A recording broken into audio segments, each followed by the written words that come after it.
Muitas vezes nossas mentes são uma tempestade de preocupações, tarefas, arrependimentos e de sobrecarga de informação. E assim, desesperados por um pouco de calma interior, recorremos a certas soluções rápidas. Tomamos um remédio, tentamos respirar fundo, acendemos um incenso ou perdemos a conta do tempo na frente da TV por horas, tentando acalmar a tempestade dentro das nossas próprias mentes. Mas não há soluções rápidas no que se trata de paz de espírito. Não é algo que pode ser comprado ou criado em um piscar de olhos. Deve ser cultivado dia após dia. E se você quer paz de espírito, deve desenvolver hábitos mentais melhores. E para facilitar o seu trabalho, eu trago aqui 5 desses hábitos que vão te trazer paz de espírito. E eu já te convido para se inscrever aqui no canal e ativar o sininho para não perder nada, porque eu posto aqui toda semana.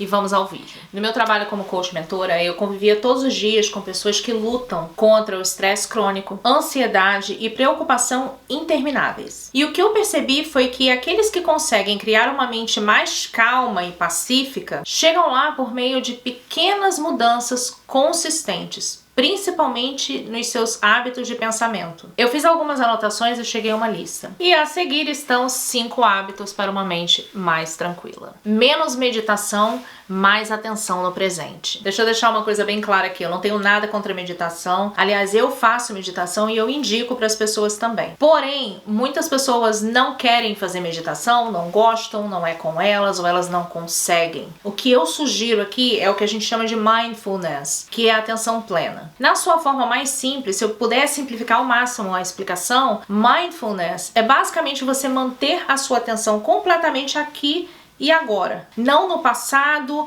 ou no futuro, ou em outro lugar, ou o que outras pessoas estão fazendo, mas realmente aqui, agora, nesse momento presente. Gente, meu gato tá roncando, não sei se dá pra vocês ouvirem. Ele tá dormindo bem ali, tem uma caminha do lado da minha mesa e o meu gatinho fica dormindo ali. Eu acho que ele tá roncando, é tão bonitinho. Peraí, deixa eu mostrar pra vocês, eu não posso perder isso. Deixa eu ver se tá no frame aqui. Voltei. Acho que eu tô no frame, né, gente? Tá ok. Então, voltando ao que a gente estava falando sobre viver no momento presente. A sua mente, ela tende a ficar mais caótica e turbulenta quando você fica oscilando entre erros e arrependimentos do passado e preocupações e medos do futuro. E, infelizmente, essa tendência a ficar preso nessas viagens mentais no tempo pode se tornar um hábito e, em alguns casos, até um vício. Na verdade, muitas pessoas são viciadas em uma ou ambas formas de viagem mental no tempo, o que é super nocivo para sua saúde mental. E aí, a gente tem aí as 2 principais coisas que acontecem com a gente quando a gente está fazendo aí essa viagem mental. Tem a ruminação, que significa remoer compulsivamente erros, falhas e até oportunidades perdidas no passado. E embora ali naquele momento possa até nos dar uma sensação boa, como uma falsa impressão de controle numa situação em que realmente não temos controle algum, literalmente qualquer coisa no passado está fora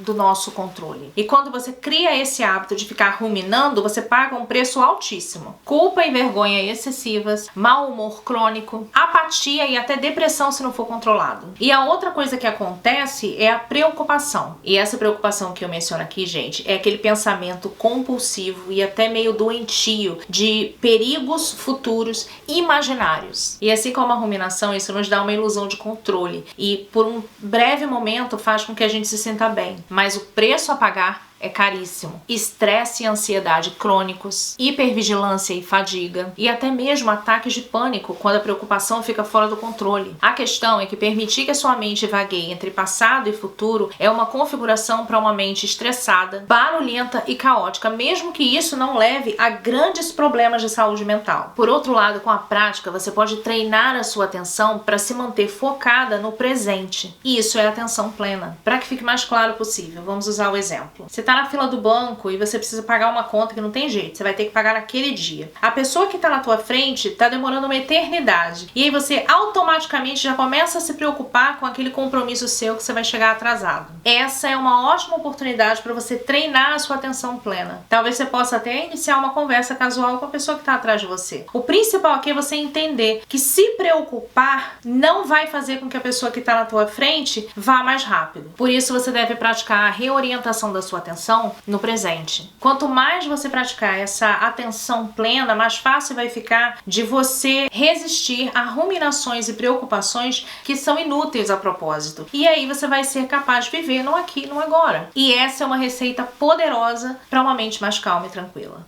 Reduza as suas expectativas. É muito importante a gente saber a diferença entre esperança e expectativas, porque embora as duas sejam muito normais, uma tende a ajudar a sua paz de espírito, enquanto a outra tende a causar muitos danos. Superficialmente, esperança e expectativa parecem a mesma coisa, até porque ambas envolvem o que você espera para o futuro, mas há uma sutil diferença entre as duas. As expectativas contêm a ilusão de controle, a esperança não. Explicando melhor, quando você espera que algo aconteça, de certa forma você está contando com isso. Você acredita com alguma certeza que isso vai e deve acontecer. Mas na grande maioria das vezes, esse grau de certeza com relação ao futuro é injustificado. Agora preste atenção nisso. Tentamos prever o que vai acontecer porque isso, de certa forma, diminui a nossa ansiedade e o nosso medo com relação ao futuro. O hábito de esperar que certas coisas aconteçam é um resultado natural desse desejo de ordem e previsibilidade em nossas vidas e o alívio da ansiedade que o acompanha. Acompanha. Caraca, maluco, 5 vezes tentando falar acompanha. Eu fico falando a campanha. O problema é que isso não é verdade, não que eu errei ou acompanha, mas é essa previsibilidade, essa coisa que se você tentar prever o que vai acontecer, que aquilo ali vai acontecer mesmo e que essa ansiedade vai passar. É por isso que se você tem um fluxo constante de expectativas, inevitavelmente alguma delas ou algumas delas serão violadas. E o resultado? Você vai acabar se sentindo frustrado, desapontado, com raiva, confuso. É como se um acordo tivesse sido quebrado. Tudo isso leva a uma mente instável. A esperança, por outro lado, indica que você não tem controle ou muita certeza com relação ao resultado. É simplesmente uma expressão de desejo, sem aquela necessidade de controle e de ter certeza. E como resultado, quando as coisas que esperamos não acontecem, a nossa reação é menos severa. Se você deseja cultivar uma mente mais pacífica, pare de colocar expectativas nas outras pessoas e no mundo. Você já deve ter ouvido e dito muito frases do tipo: espero conseguir um bom emprego, espero que ele se lembre do nosso aniversário de namoro, espero não pegar Covid esse ano, sua mãe e eu esperamos que você vá bem na faculdade. Nesses exemplos, você consegue identificar quais representam esperança e quais representam expectativa? Reconheça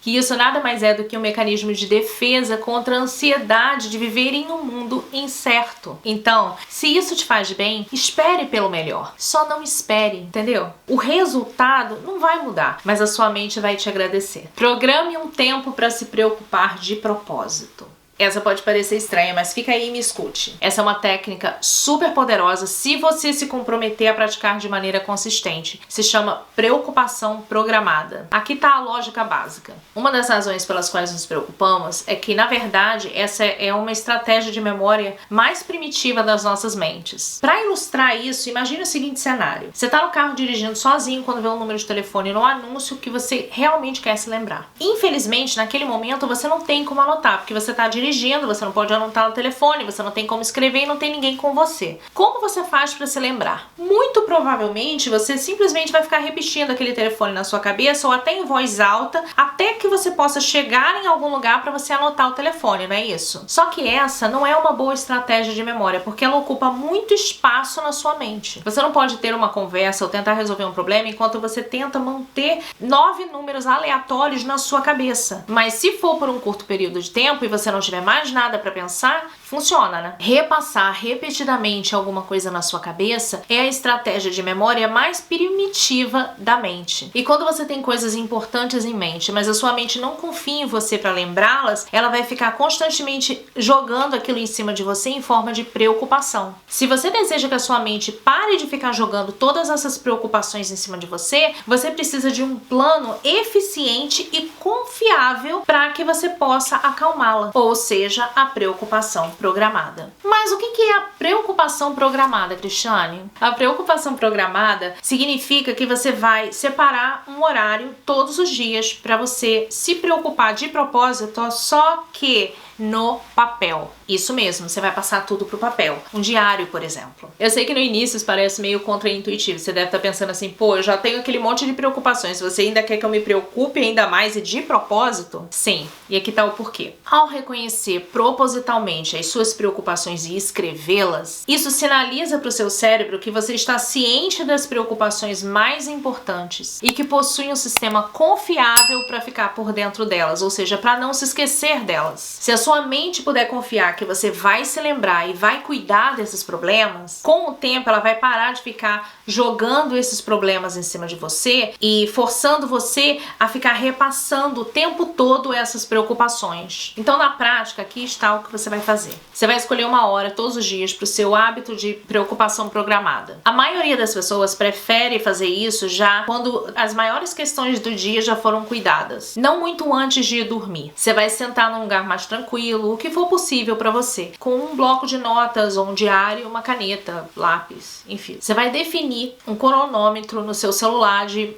10 minutos. Comece a anotar todas as preocupações e medos que você possa imaginar. Só que é muito importante que você entenda que nesse momento que você está aí anotando essas coisas, que seja o que venha à sua cabeça. Não se preocupe em ficar florindo, porque você tem que entender que isso aí você não está escrevendo para que outra pessoa leia, você está escrevendo para você. Tente manter cada preocupação em uma frase e não se preocupe em achar soluções para esses problemas nesse momento. Ali você está simplesmente botando no papel o que vem direto na sua mente. Terminando o tempo, largue a caneta e continue com a sua noite. Uma vez que a sua mente saiba que há um tempo e um local dedicados, onde você reconhece e acompanha as coisas pelas quais está preocupado, ela vai parar de ficar te incomodando com tantas preocupações ao longo do dia. E isso significa uma mente mais quieta, calma e tranquila. Mantenha um diário de alta compaixão. Antes que você diga que isso é frescura, me escute. Você não pode esperar ter uma mente pacífica se for um imbecil consigo mesmo. Desde criança pequena, a maioria de nós é meio que treinada a acreditar que a gente tem que ser duro com a gente mesmo, porque senão a gente não consegue nada na vida. A gente vira um zero à esquerda, derrotado, sem instrução, enfim. Eu costumo chamar isso de a técnica de motivação do Capitão Nascimento. Pra quem já viu Tropa de Elite,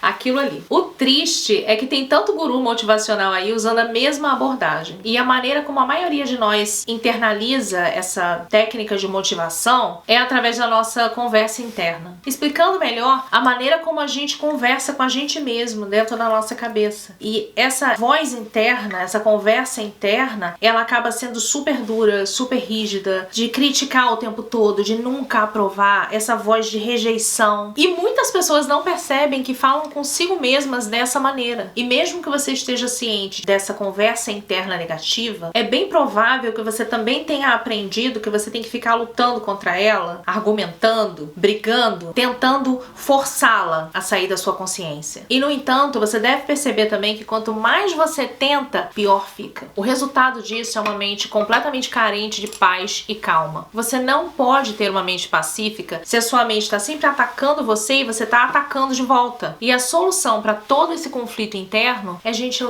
Você precisa desaprender essa programação de que você precisa ser duro, e duro é a única maneira de ser consigo mesmo, e aprender uma abordagem diferente. Tá na hora de você começar a cultivar uma conversa interna gentil. Firme às vezes, realista com certeza, mas gentil na abordagem. E a maneira de treinar a sua autoconversa da aspereza para gentileza é a autocompaixão. Mas deixa eu esclarecer uma coisa. A autocompaixão pode soar uma coisa meio hippie, mas não é nada disso. Significa simplesmente tratar a si mesmo como você trataria um amigo muito querido. De forma realista, é claro, sempre, mas com empatia e compreensão. E a melhor maneira que eu encontrei até hoje de fazer isso é com o diário da compaixão. Então, como você vai fazer? Em algum momento da noite, provavelmente depois que você fizer aquele exercício da preocupação programada, você vai reservar aí uns 5 a 10 minutos. E aí você vai passar esses minutos anotando ali as coisas do seu dia que não foram bem. Decisões que você tomou, ensinou que não foram tão boas, atitudes que você teve que não foram tão boas, comportamentos que você teve que não foram tão bons. E elas podem ser desde coisas pequenas, como por exemplo, hoje eu não bebi água o suficiente, até coisas maiores, como por exemplo, hoje eu me estressei e acabei sendo muito ríspido com fulano. Para cada item, imagine que aquilo ali é um amigo que tá te contando e você quer apoiar o seu amigo, você quer ser acolhedor. O que você falaria para ele de maneira real, não passando a mão na cabeça dele dizendo que ele tá certo, se ele não tá, mas o que você falaria para ele sem que aquilo fosse um julgamento, sem criticá-lo, sem condená-lo? E se você quiser entender melhor sobre como mudar a sua voz interior, eu tenho esse vídeo aqui que eu sugiro para você, claro, depois desse aqui, né? E eu deixei o melhor pro final, que é: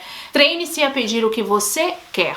Uma das principais fontes de estresse e tensão mental vem da lacuna entre o que queremos e o que fazemos. Muitos de nós temos medos e inseguranças que nos impedem de pedir e ir atrás daquilo que a gente quer, em pequenas e grandes situações. Por exemplo, você chega num restaurante e te oferecem uma mesa no meio do povo, lá no centro e desse tamaninho. Você realmente gostaria de se sentar num canto mais reservado, numa mesa maior. Mas você tem medo que o atendente pense que você é exigente demais, que você é metido. Então você se encontra na mesinha apertada no centro do restaurante. Você sonha em seguir a sua paixão e se dedicar ao marketing digital e ser um empreendedor. Mas os seus pais sempre trabalharam de carteira assinada, a sua família inteira também, e todos te criticariam se você não seguisse o mesmo caminho. Então, bora trabalhar de carteira assinada. E a próxima serve tanto para mulheres quanto para homens. Você realmente não tá afim essa noite, mas tem medo que, se disser não, seu parceiro ou parceira fique chateado com você. Então você acaba cedendo e fazendo mesmo sem querer. Olha,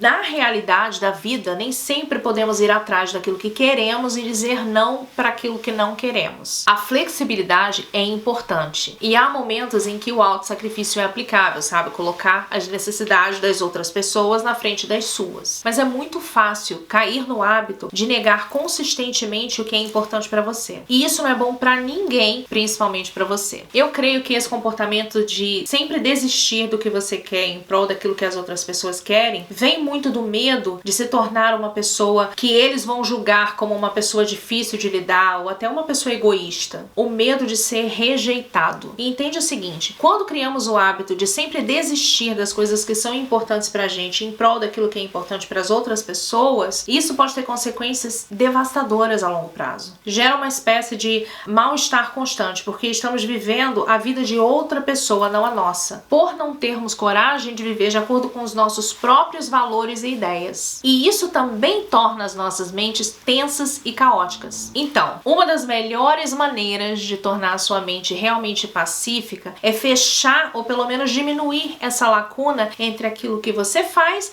e aquilo que você quer fazer. O máximo possível, defenda-se e defenda os seus valores. Treine diariamente a sua coragem de ir atrás daquilo que você quer. Seja pedindo uma mesa melhor ou até mesmo largando aquele emprego seguro e chato para correr atrás daquilo que você quer. Você não atingirá a paz de espírito até que as suas ações estejam alinhadas aos seus valores. É a sua vida e ela é muito curta para gastar fugindo dos medos, em vez de ir em direção daquilo que você realmente deseja. E o mais importante, peça o que quiser. Se você gostou desse vídeo, você vai gostar desse vídeo aqui também, que eu te ensino a falar sem criar dramas. E se você ainda é novo aqui no canal, se inscreva e seja muito bem-vindo. E por hoje é isso. Bye!